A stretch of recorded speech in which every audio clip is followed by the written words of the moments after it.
Good afternoon, everyone, and welcome. My name is Ashley Kotopetis, and I am the Associate Director of Events at the Rutgers University Alumni Association. I thank you all for being with us today and hope that you and your loved ones are healthy and safe. Today's virtual event is part of our Alumni on Location series, which offers Rutgers alumni and friends the opportunity to learn from fellow graduates and enjoy fun, exclusive events while hearing from expert alumni in various fields.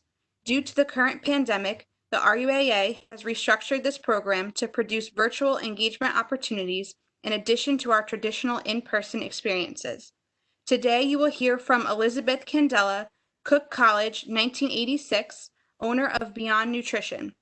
Beth is a New Jersey state certified registered dietitian nutritionist who believes in using flexible and fun strategies to help you develop positive habits that are sensible, enjoyable, and sustainable over a lifetime. She is a board certified specialist in sport dietetics and holds an American College of Sports Medicine Exercise Physiology certification. It is now my pleasure to turn it over to Beth.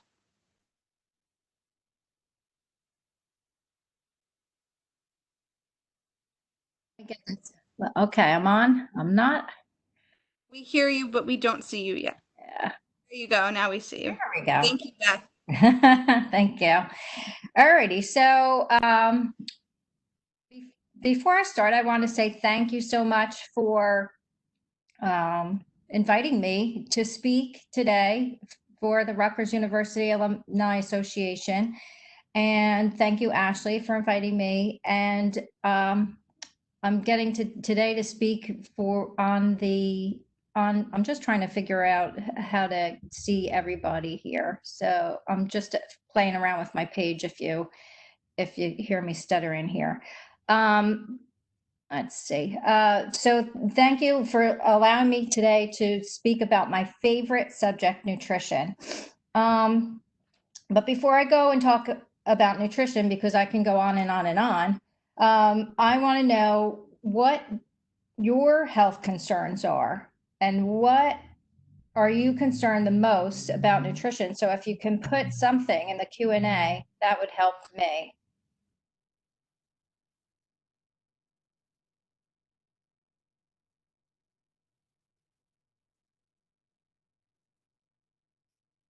I'm not getting anybody. Well, I'm a slow typer, so I was hoping that people would type in some stuff. What is a balanced diet I have? Anybody else?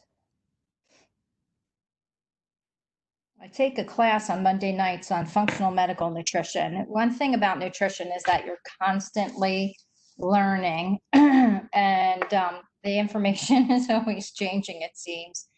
Want to know more about a plant-based diet? Diet for menopause. How to stop sugar cravings. I like that question. I'm writing them down too. Meal size. And frequency, which is great because I'm all into, as a runner, I'm into nutrient timing and a lot helping with sports and athletes. And nutrient timing is key. Serving. Okay, hopefully we can go through all of these. They're really good. Diabetes and diet. Dairy.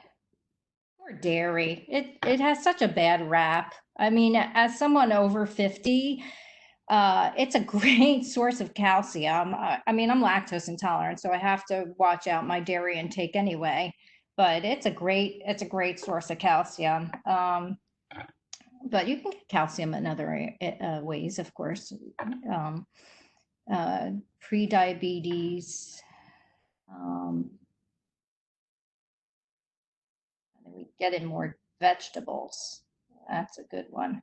That's why people come to see me, because I give them recipes too.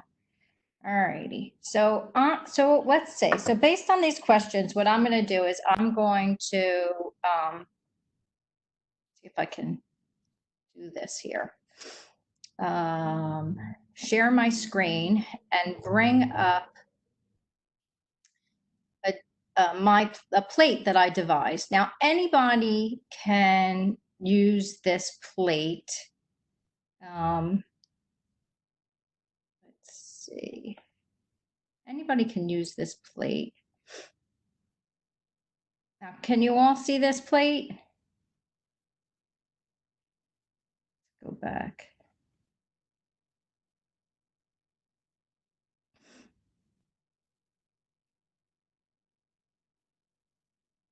Can everybody see this, my plate?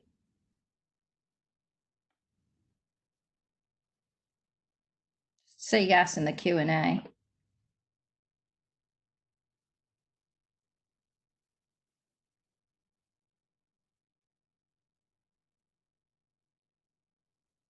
Yes. Okay, good. All righty. So let's go through this. It's very simple. So I like to consider myself a very simple dietitian, and I stick with the basics, right? So people want to know, what is a balanced diet? You can use this plate for breakfast, lunch, and dinner. Now, somebody asked about timing and frequency of meals. If you eat a balanced plate, which this is a balanced plate, so answering one question there, if you eat a balanced plate for breakfast, lunch, and dinner, your stomach is going to empty about every 3 to 4 hours. And that's why I like including all of these items in my plate, right? So if I'm eating, for example, breakfast at 7 or 8, I'm going to start to get hungry around 11 or 12. And there's no rules except for, whether or not you can get to a cafeteria. It's a little more flexible working out of your home right now, most people, but you do need to make time to schedule your meals. And if you're eating a balanced plate, you're going to get hungry about every 3 to 4 hours. And that leaves us with a big gap if we're eating 11 or 12 or even 1 at lunchtime. That leaves us with a big gap between 12, 6, 7, or 8, depending on what time you're going to get to eat dinner. So I like to put in between lunchtime and dinner time something I called a mini meal. Now, years ago, I used to call this a second meal, and women started freaking out on me. They were like, oh my gosh, I can't eat 4 meals a day. So, but a mini meal, and this is great for somebody who asked the question about prediabetes and diabetes. A mini meal is something that has fiber and protein in it. Now, to regulate your blood sugar, you're going to want to combine fiber and protein to help slow down how fast you digest your food, so that it doesn't, any carbohydrates that you're eating do not go into getting digested too quickly and get into your blood to spike your blood sugar. So the mini meal is perfect. And a mini meal could be something like an apple and some nut butter. It could be a piece of cheese, a cup, like 1.5 ounces to 2 ounces of cheese and some vegetables. It could be a yogurt and some berries. It could be half a peanut butter and jelly sandwich on whole grain bread, right? It depends. Now, I'm talking to a whole bunch of people, so I'm assuming that, we're going to personally take into consideration whether or not we have some pre-existing conditions, for example, celiac disease. If somebody had celiac disease, they would, of course, not be eating whole grain bread, right? But there's tons of ways around it, and there's lots of different breads out there that are alternative breads, and that's what I do in my private practice, is let people know what other items there are out there, right? As a registered dietitian, I'm a food expert, right? I read labels galore, and often get to the grocery counter, at the end, thinking, oh my gosh, I spent too much time in here. But let's get back to the plate. So we have the timing down, right? Every 3 to 4 hours. And just as a little aside here with the nutrient timing, a lot of people, it goes back to the frequency question. A lot of people will ask, okay, so I'm eating every 3 to 4 hours. Why? And the first sign of hunger really is not your stomach growling. At that point, you're very, very hungry. So the first sign of hunger really is when your blood sugar drops and you start thinking about food. So if you're eating this balanced plate, around 3 to 4 hours later, your blood sugar is going to drop and you're going to say, I need another meal, right? All right. So we have a little starch bucket, we have a protein bucket, and we have a fruit and a vegetable bucket. Sometimes when people come to me, they say, oh my gosh, I have to eat fruit and vegetables at every meal. And no, you don't. You can, but for example, you can have, and everyone always tells me this is what they have for lunch when they come in to see me, a salad with a grilled chicken and blueberries in it. I mean, you can do that, and maybe you could throw in some quinoa. Now, portions is someone sent, and when you're reading a nutrition label, what should we focus on? That's another good question. I don't know if I'll be able to get to that one today, but I do go over a quick and dirty way of reading a food label. Getting back to our plate. So you can throw in berries, but as long as you have, what I like to promote is vegetables, lunch, and dinner, right? So, and to me, the best lunch is leftover dinner because I do make a lot of vegetables at dinner time. Now, why am I so interested in vegetables? And someone wrote, my husband doesn't like vegetables. You know, I don't know what his weight is, but if you can get them in a smoothie or you can get them in a soup. I know when I was a child, I didn't like so many vegetables, but my mother would sneak them in, whether it was in a meatloaf or a soup, or nowadays we do the smoothies. But why so much vegetables? Why do I promote that? Because they are basically the healthiest foods on the face of the earth. They have phytonutrients and antioxidants. They're going to protect the plant from mold, viruses, fungus, bacteria, and they are going to do the same for you. And in light of the COVID-19 pandemic, we want to make sure that we are supporting our immune system and we are supporting our bacteria in our gut, right? So we want to feed them a lot of different phytonutrients, antioxidants, and we want to feed our gut bacteria lots of different types of fibers, right? And they can get their fiber from the vegetables, the fruit, and the whole grains, right? Your starchy vegetables, your beans and legumes. So let's go back. So I said I do like vegetables, half my plate, lunch and dinner. And I usually, like most people, will add in fruit at breakfast or that mini meal, somewhere between 12 and 6 or 8 or whatever it is that time you get to eat dinner. So let's go back to the plate here and start out with starch. Now, you can see the starch has several different categories underneath it. I think the USDA My Plate usually sticks to starch being whole grains, but you can use a variety of different starches throughout the day.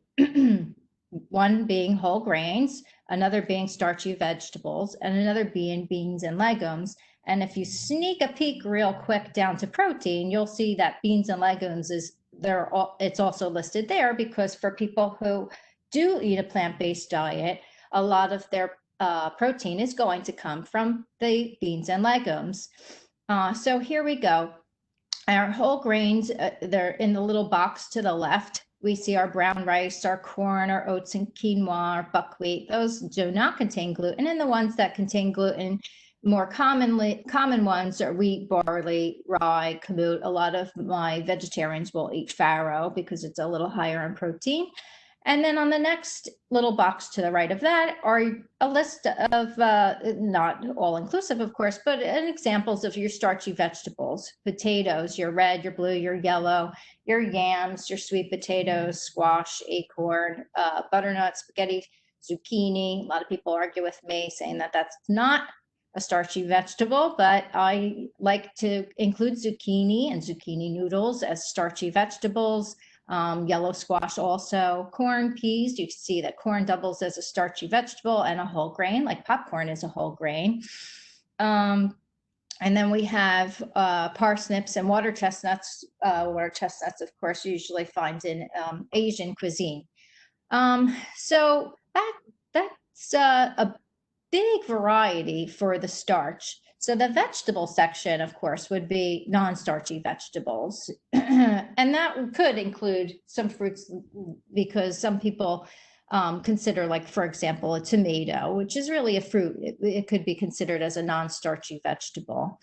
Your peppers, of course, your carrots, your celery, onions, garlic, even all of those bulbs and flavorings. We could consider all of those as non-starchy vegetables. Of course, your broccoli, your cauliflower. The person that asked me about their husband not eating vegetables, one of the ways to get vegetables in, like to sneak them in, your children wouldn't know, or your husband wouldn't know, is cauliflower rice. You can mix that with brown rice, and they probably will never know that it's even in there. Use maybe a coconut amino to make it a little spicier, little Asian flair. Throw in some, I know Whole Foods will have like a triple pepper blend of frozen peppers. You could just throw those in there too. Now you have a very colorful dish. And unless, of course, you're just going to stick with the hiding the cauliflower rice in with the brown rice. But that definitely does work. Now, our protein section could be fish, poultry. We got our turkey and our ground chicken, our chicken that most people like to eat, our beef, our pork, our meat, red meat, veal, let's see, beans, legumes, eggs, nuts, seeds, and dairy. And we have, of course, all of our fruits. So like, for example, breakfast. Here would be the person that asked about the balanced meal. A good breakfast could be like whole grain oats. You can throw in some, like a tablespoon or 2 tablespoons of a nut butter. And you could also throw in some berries, right? That would be balanced. Or maybe you had some eggs, and you had a piece of whole grain toast, and in your eggs you chopped up some spinach and you threw that in. Maybe you had those leftover vegetables from the night before, and you chopped up some broccoli or cauliflower or peppers, and you threw that in to your eggs. That would be a balanced meal.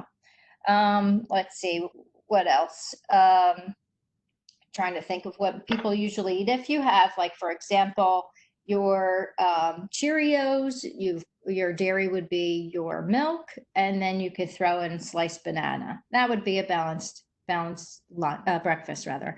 And we're going to go forward at lunchtime. At lunchtime, we'll see that we have, like I said, leftover lunch to me is the best dinner. So what am I eating today? So today I'm going to have the brown rice with that tri-pepper blend, and chopped up chicken. That's what I have. So I have the brown rice. I've chopped up the peppers in my brown rice. I have cauliflower in there. I put my spinach was kind of going so I threw that in there.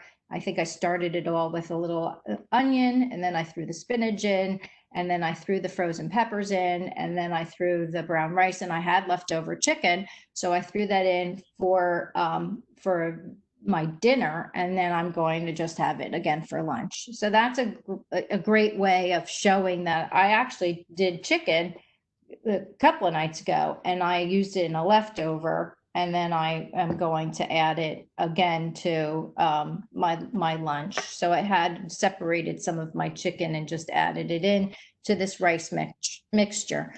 Of course, a lot of people that I know tend to eat chicken. So, I mean, if you're having some chicken, you can have some brown rice, and maybe you have a side salad, and you make it colorful. Maybe, what did I do last night? So a couple of nights ago, I chopped up some, I made string beans, and I chopped up some cabbage just to add an extra color. And that was a pretty light night for me, because I usually do make at least 2 vegetables. But of course, if you had some fish, you could make a big salad and throw some quinoa in your salad. There was a young girl that I had a couple of weeks ago, and she was saying, "Oh my gosh, I can't stop eating. I'm hungry all the time." And when I asked her what she was eating, she was avoiding any carbohydrates. And I said, "Of course you're hungry. Your blood sugar is probably low all the time. You have no carbohydrate in there." And she started, I said, "If you're that afraid of eating carbohydrate, just even throw in a quarter cup of quinoa to your vegetables at lunchtime. You can throw in a quarter cup of brown rice. You can mix it in, like I said, with the cauliflower rice." And she started to do that. And it was amazing to see. Of course, I work on a platform, a HIPAA compliant platform called Healthy, and people journal. And it was amazing to see how she was satisfied. So now we started playing around with the question between being satisfied and being full. So, of course, there's a little chart that I give with numbers to help people figure out what makes them feel full. But now there's a difference, right, between being satisfied and full. So there's a little bit of mindful eating going on here too. What makes you feel full? What makes you feel satisfied may be completely different. And that may have to go back to what's going on in the course of your day, right? What's going on with you in your day?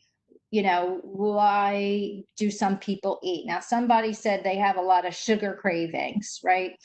So in terms of sugar cravings, the more sugar you eat, the more the type of bacteria that like sugar are going to grow in your gut. Now, we don't know about all the hormones that are going on between our gut bacteria and our own body and our own mind, but there is research out there that says that these bacteria, since of course we do have more bacterial DNA in our body than we do our own, are going to help us to create cravings. They're going to promote cravings, I should say, instead. They're going to promote cravings. And in promoting those cravings, they are keeping themselves alive. So if you cut off the sugar, those bacteria are going to die. The ones that are promoting these cravings are going to die. They're going to poop them out. And that's why usually after 2 weeks, when someone says, "I gave up chocolate and I don't even crave it anymore," and that's probably most likely because they pooped out the bacteria, and now, there's no more of those sugar cravings. Of course, there are some people who have a tremendous hormonal response, like dopamine response. Usually people that come across that I see with a high dopamine response usually have, are in Overeaters Anonymous and have to be really, really strict with their sugar. But in general, we can try to take out our sugar, and we can see, if we take out our sugar, we will see our cravings going down. Now, there was a doctor that I follow on Twitter. I like what he has to say. He's a very functional medicine doctor. He's one of the first functional medicine doctors that were, I guess, very public, Dr. Hyman. And he wrote a tweet a couple of days ago that said the biggest thing that my clients could do to help them with their health is to stop eating sugar. Now, sugar is not just your candies, cakes, cookies, jam, juice, jelly, white rice, white bread. It's also the white rice, the white bread, the cupcake, right? That is also sugar. Any refined carbohydrate is going to turn to sugar. So this is why with someone who has that is pre-diabetic, you really want to totally avoid white flour, white rice, and then your refined carbohydrates, your candies, cookie, cake, jam, juice, jelly, white bread, ice cream, of course, soda. And you really need to balance your protein with whatever starch you're eating So if you're eating your brown rice, it's good to have that little piece of fish or meat or beef or chicken, or, beans, of course, are combination food. So if you're vegetarian and you have blood sugar issues, it may be a little difficult because a lot of times where you're getting your protein is, if vegan, totally, would be your beans and your legumes. Alrighty, so if we talked about our mini meal, and we didn't talk so much about dinner, but dinner, like I said, I'm a big fan of the plate, and putting a little bit of starch, a little bit of protein, and lots of veggies. So, for example, tonight, I'm going to make chicken cutlets, and I'm going to have, so I made a whole bunch of potatoes the other day that I have in the refrigerator, and I'm going to smash them. So I'm going to cook them in a little frying pan, because I had just microwaved them. I cook them in a little frying pan with little cultivated garlic oil. So it's got a little garlic flavor, and I'm going to brown them, and I'm going to serve them with some Brussels sprouts. And I always like a salad on the side, and it's going to be colorful because I still have all that cabbage in the house. So I'm going to have, some cabbage. I'm going to put, I like the romaine baby leaf lettuces because they have purple and you have green in there. And then just trying to make it as colorful as possible. So a lot of times people say, oh my gosh, you eat potatoes? And yeah, I eat potatoes, but I like the little ones, the red, the blue, the yellow, because the skin is a little thinner, and I'm eating that skin on that potatoes. Of course, I'm going to scrub it. I clean most of all of my vegetables, a little tip here, with distilled vinegar. And then I will clean them with some soapy, first I clean them with soapy water, and then I clean them with a little distilled vinegar, and then I wash them off. Now, here's a quick recipe that I do frequently because I get home so late. I actually have two businesses. I owned B3yond Nutrition, and I own a cryotherapy spa in Caldwell called B3yond Cryotherapy. We have cryotherapy, infrared sauna, the Normatec compression boots. We do a lot here. It's a lot of fun. But I get home late, and one of the things that saves me and saves a lot of my working parents is I microwave my vegetables. Now, a lot of times people will say, oh my gosh, you microwave your vegetables. And let's get me back here. Let's see.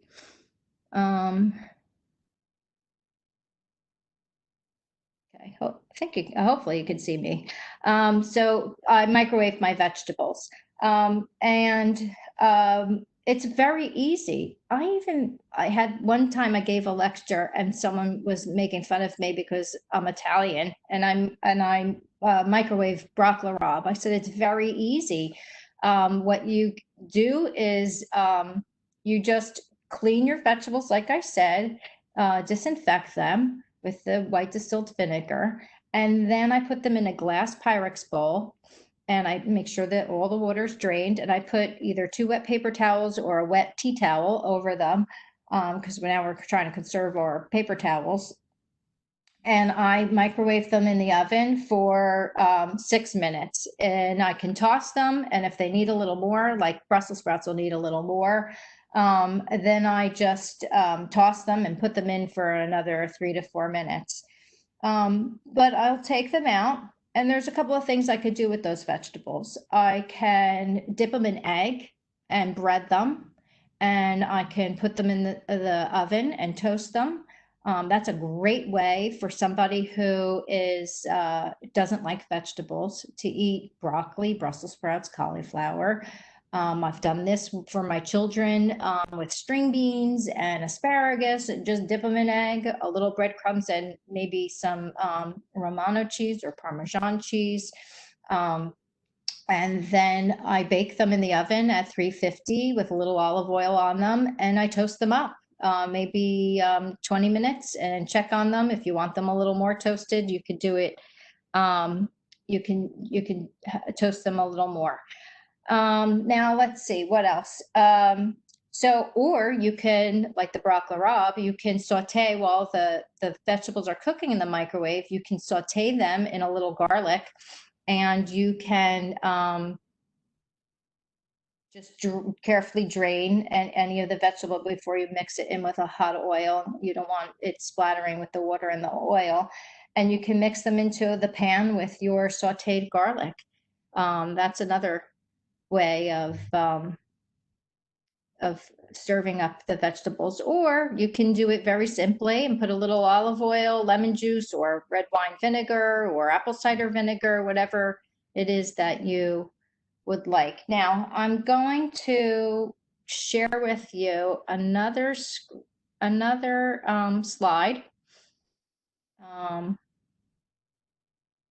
Let's see. Can you all see that?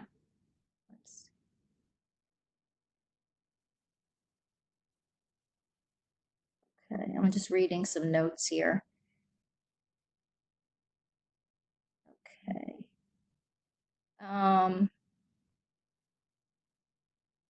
Can you see this slide? Yep. Okay. All right, good.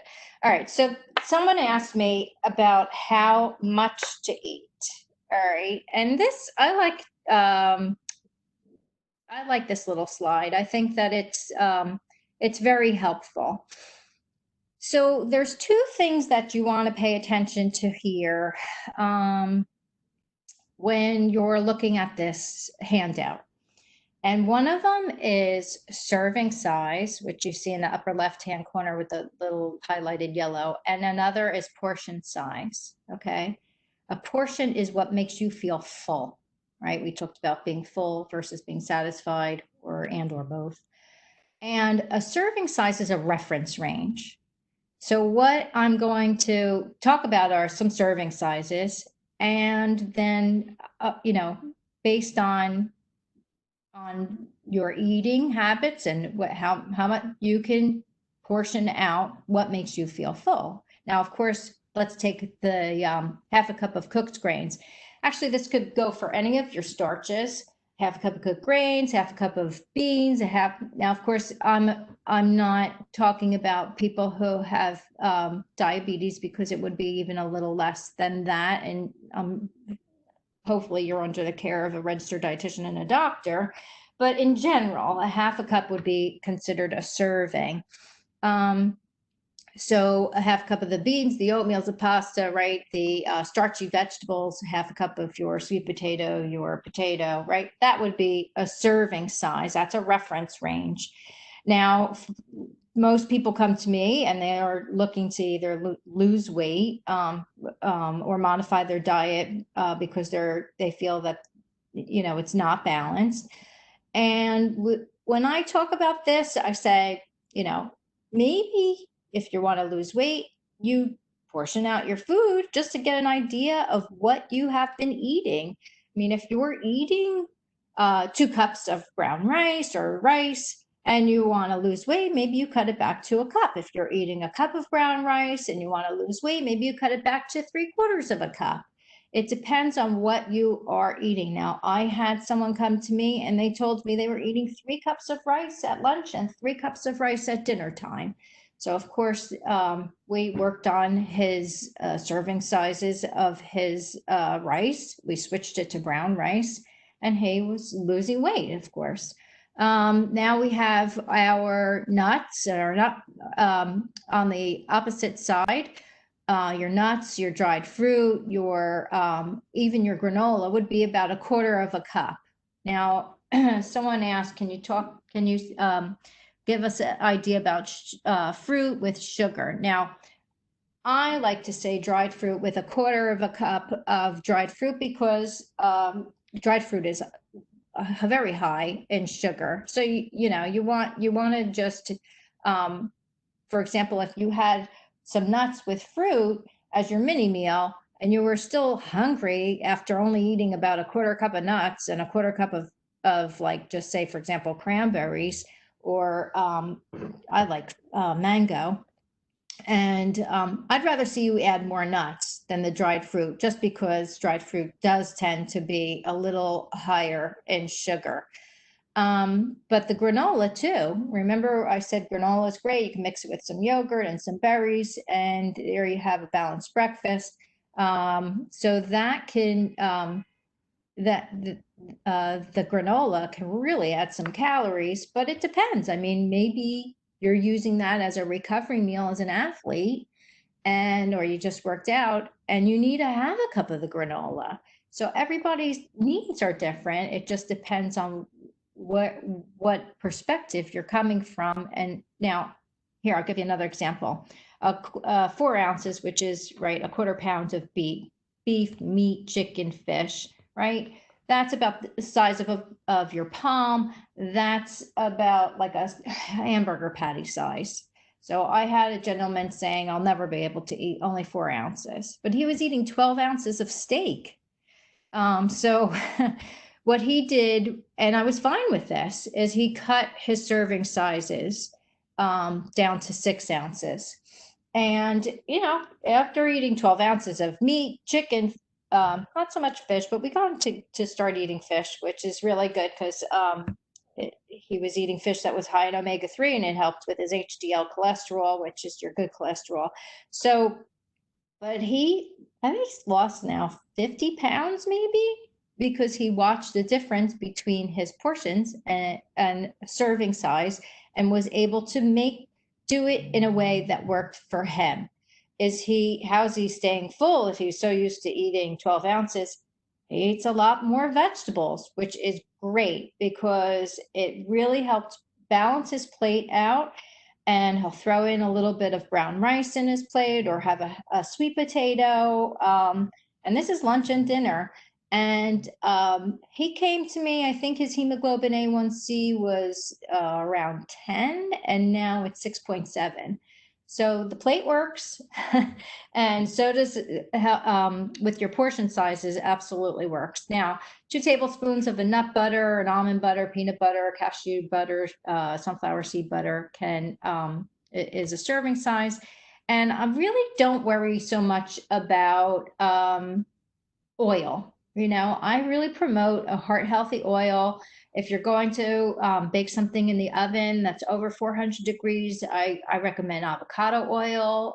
But if you're going 375 or lower, I'm a big fan of the olive oil. And it does have not only heart healthy ingredients, but it also has ingredients that can help with your immune system. All righty, let's see. We have some other questions here. We have someone wants to know about a little bit of the sugar. So I'm not afraid of eating fruit. There are I'll give you a little story. There was a gentleman who came to me. He was losing weight. Every time he came into me, I would say, "Oh my gosh, you are my poster child for weight loss." And he was just, every time he came in, and he was doing it the right way. You want to lose between 1 to 2 pounds per week. You don't want to lose more than that. And I don't know if anyone's out there who has had to have their gallbladder removed. Usually, a lot of times what will happen is gallstones will solidify if you're restricting your calories too much. And that's one of the reasons why they recommend 1 to 2 pounds a week. So he was losing regularly 1 to 2 pounds a week, and he was doing great. Then it turned into like June, July, and every time I saw him, he was gaining 1 to 2 more pounds, 1 to 2 more pounds, 1 to 2 more pounds. And he just trying to stop sharing this. Let's see. He was gaining 1 to 2 more pounds every time I saw him. And I said, "Oh my gosh, what's going on with you?" And he was eating like a half a watermelon every single night. Every night he was eating a half of watermelon. And he gained all his weight back. And I said to him, "I know you think it's healthy, but in this case, more is not better." So I'm really a fan of promoting vegetables and having 1 to 3 servings of fruit during the day. And fruit is weird to say in terms of serving size because some of it is a half a cup, some of it is a cup, some of it is a piece, a portion. So it's really hard going by serving sizes. But in other words, when you're making a fruit smoothie, you don't want to put like a cup of strawberries, an apple, and a banana in there. That's just too much fructose, right? You can have maybe a half an apple and a banana, but let's sneak some spinach in there or some kale or some other type of carrots or something, or my favorite beets, right? Get everybody to roll their head with that one, their eyes. Now, let's see. There was another question about sodium. Let's see where that was. I'm trying to find it.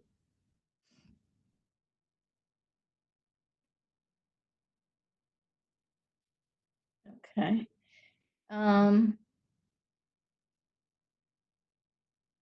Now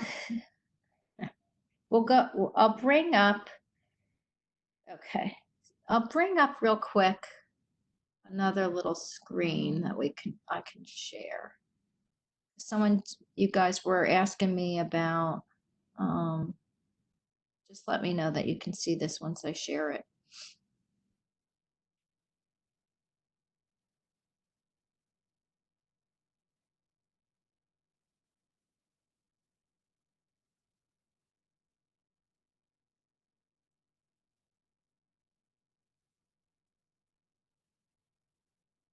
Can you see this slide?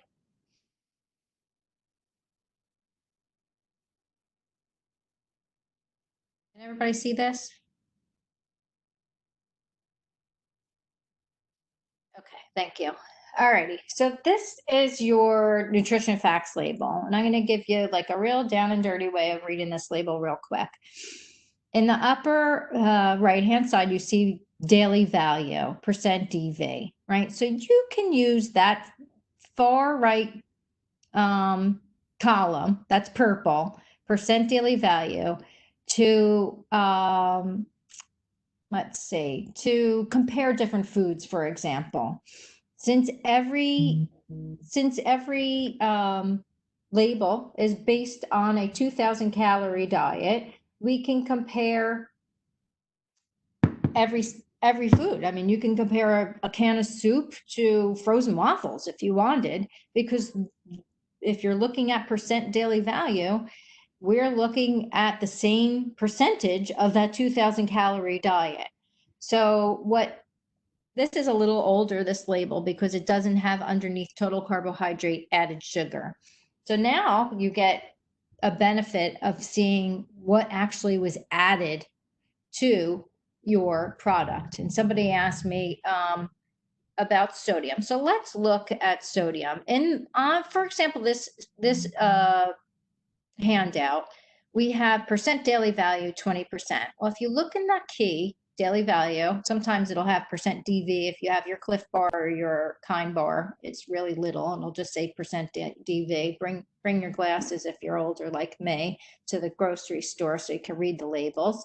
Percent DV, 20% is an excellent source, right? 10% is a good source, 5% is a poor source. We don't want an excellent source of sodium, right? So this is a great way to look at your food label to see, hey, does this have a lot of sodium? Does this have a lot of saturated fat? Now, a lot of times people come to me for high cholesterol, and the way to get down your cholesterol, of course, you want to look at your saturated fat intake. You don't really want an excellent source of saturated fat, right? Mostly saturated fat is going to come from animal products, right? Your meat, your eggs, your dairy, cheese. But you don't want an excellent source of saturated fat either. But most food that's going to drive up your cholesterol is going to be refined carbohydrates. Those candies, cookies, cake, jam, juice, jelly, white bread, white rice, white pasta. Not your, not so much your fat. That's why we talked about healthy fat, right? Olive oil, avocado, your nuts, your seeds, those are healthy fats, avocados. But the thing that's going to drive up your cholesterol is going to be your, of course, your saturated fat, and too much, which is why we went and did the portions and portion control.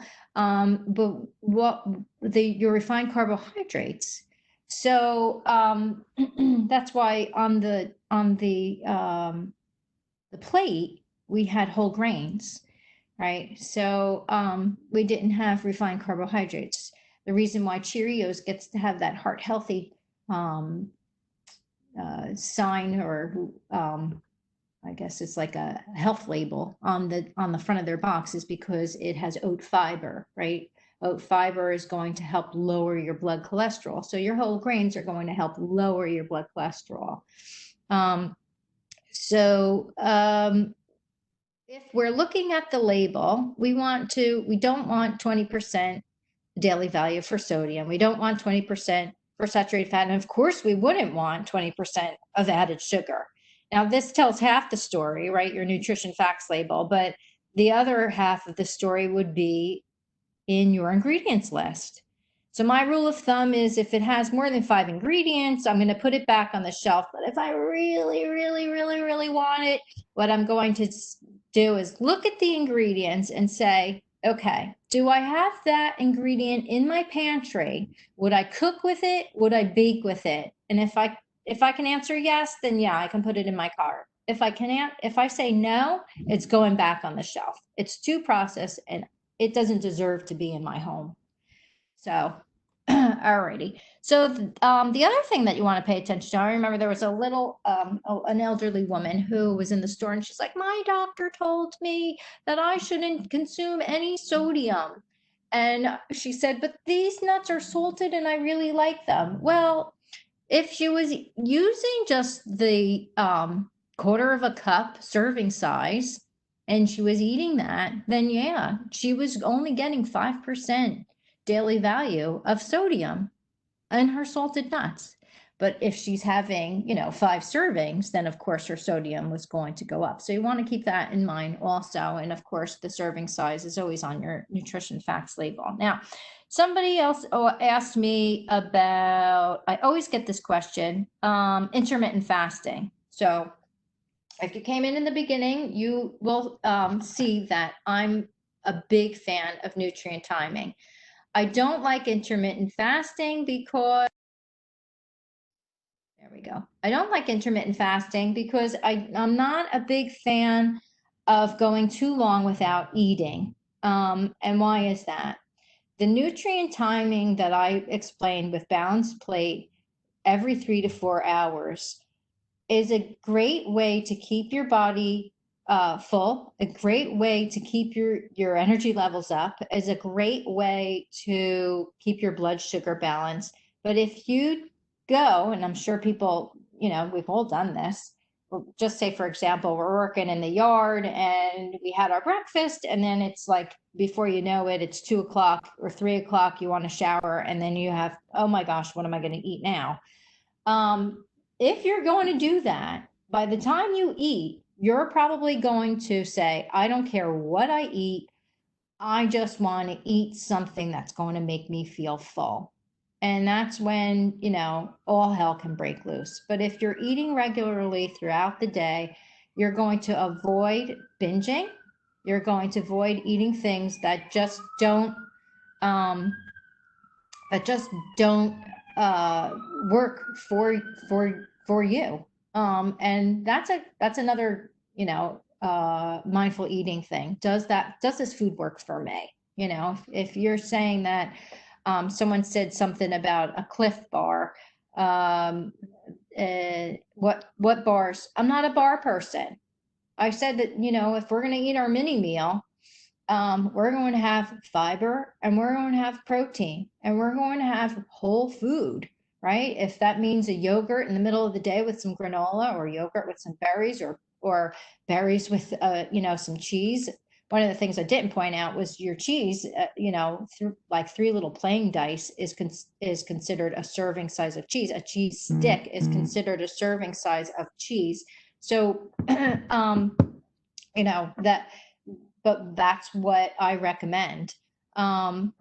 So let's see, so we're approaching towards the end. I want to see if anyone else has some questions, but I'm not a big fan. The bars, I look at them as emergency foods. They're emergency foods. Like if you're have to leave on an early flight and you cannot eat whatever's on that, or are trying to avoid the white refined pretzels that they're giving out on the airplane, then yeah, that's a good time for a bar. That's an emergency food. But if you're home and you have access, God willing, you have access to fresh fruits and vegetables, and either nuts, cheese, even if it's nut butter and some whole grain bread, then you can do a nice mini meal that has that fiber and has that protein. All righty. So are there any other questions before we wrap it up here? Looking through the questions and answer period.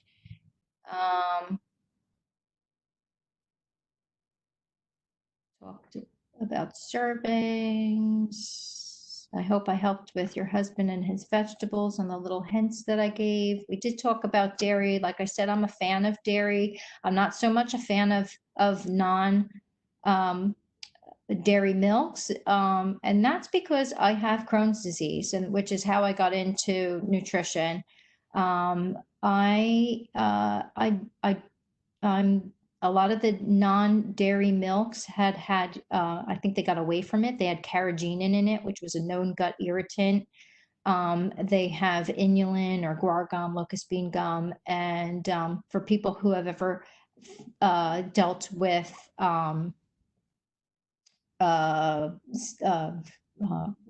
gas, bloating, a lot of like irritable bowel syndrome, as opposed to inflammatory bowel disease. Those gums can cause issues with gas and bloating, because prebiotic foods, and a lot of times our gut flora will like to eat them, and it depends on what on your gut flora culture. Anything else that we can go over? Ashley, you have any questions you think people would want to hear? No, I was just looking through, and I think unless anyone has any other questions, that everyone's questions were addressed. Someone asked about grazing. Again, I'm not a fan of grazing because I think that it's really good to have, to know when you're hungry, and to feel satisfied, and to feel full. If you're grazing, a lot of times what'll happen with my clients is they'll come in and they'll say, well, I wasn't really hungry when you said, I ate my breakfast, and then I wasn't really hungry at 12 o'clock. So instead I had a couple of chips, and that held them over for an hour. And I'm sure in quarantine, this is happening to a lot of people. And then an hour later, I wasn't that hungry, so I had another couple of chips. And then an hour later, and so on and so forth. And before you know it, the whole bag of chips is gone. But instead, if you said, well, I'm going to have a little bit of vegetable, a little bit of starch, and a little bit of protein at 12 o'clock, maybe I won't have the normal portion that I would have at this time, but I'm going to have a little. You would not gone through that bag of chips. So what else?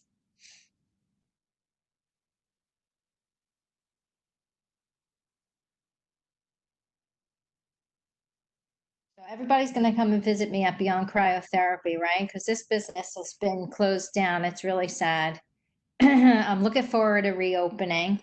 I wrote a couple of blog posts on how to create health on my website, beyondnutrition-rdn.com. And feel free to look through them. Feel free to reach out to me and ask me questions if I can help. I mean, that's the whole reason why I went into the healthcare field. I opened the cryotherapy place because I was running marathons. I ran all 6 world major marathons, and it was helping. It drove down the inflammation. So I'm a really big proponent of cryotherapy and detoxing with an infrared sauna and all of that because it works. It's outside of medicine. Of course, I take medicine for my Crohn's disease. I'm not anti-medicine, but yep, and I do the telehealth. I do work. I think I did mention this earlier. I work with a platform called Healthy, and I do take insurance, all types of insurance. And right now, insurance companies are waiving your deductible and your copay for telehealth. And yep, we get to talk to each other just like this in our telehealth. Anybody have any other questions? All right, well, thank you again to Beth for hosting this webinar for us during this time as we ramp up our virtual programming at the RUAA. So thank you. I think this was very informative during this time when everyone is focusing on, more on their own health. You will all be receiving a follow-up email from us, and with provide some feedback. So I hope you provide, and we encourage your feedback as this virtual programming is new for us, and we hope to continue it for the immediate and the future. So thank you again for joining us virtual today, and I hope that we see you, whether virtual or hopefully in person, soon at another alumni event. So thank you everyone for joining us, and again, thank you to Beth for hosting. Thank you. Stay well.